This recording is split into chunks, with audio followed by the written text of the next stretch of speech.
Hello and नमस्ते। यो चाहिँ मेरो च्यानलमा फर्स्ट भिडियो हो।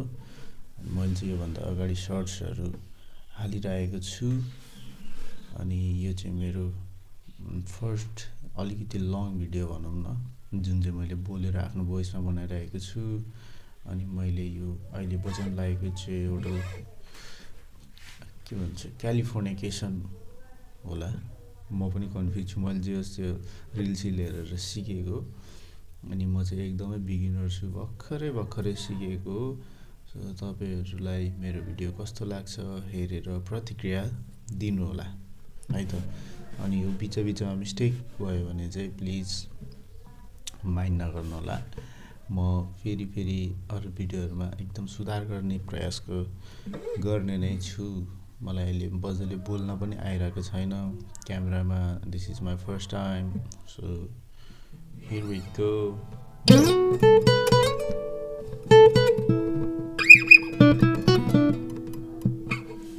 ओके वान मोर ट्राई है त। वान मोर ट्राई ल अलिकति।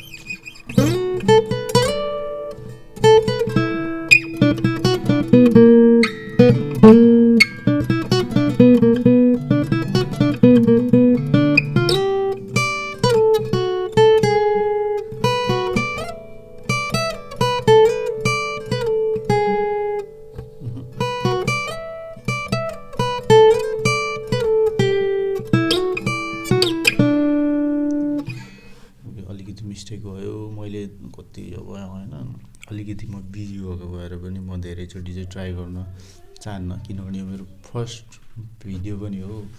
सायद कसैले त्यस्तो मजाले हेर्नु पनि हुन्न होला। त्यही भएर यो म्युजिक चाहिँ म प्र्याक्टिस चाहिँ गरिराख्ने छु। तर अब आजको लागि चाहिँ यति नै। Hope you guys like my video. Please like subscribe share गर्नु त लायक छैन, र त्यही भएर सब्सक्राइब चाहिँ गरिदिइराख्नु होला। एउटा हौसलाको लागि, सपोर्ट, एउटा सानो माया साया हुन्छ नि, हो त्यसको लागि चाहिँ। So thank you very much यति बेलासम्म मेरो यो जोतको भिडियोमा बनाएर राख्नु भएकोमा तपाईँहरूलाई एकदमै धेरै धन्यवाद। So tata bye bye, see you in next video. अनि एउटा कुरा चाहिँ भन्न बिर्सेछु, मैले जुन प्र्याक्टिस गरेको भिडियोहरू हाल्छु मैले युट्युबमा, अनि तपाईँहरूलाई पनि त्यो म्युजिक चाहिँ सङहरू चाहिँ प्र्याक्टिस गर्न मन लाग्छ अनि तपाईँहरूलाई नोट्सहरू चाहिन्छ भने चाहिँ, ट्याब्सहरू चाहिन्छ भने चाहिँ मलाई कमेन्ट गर्नुहोला।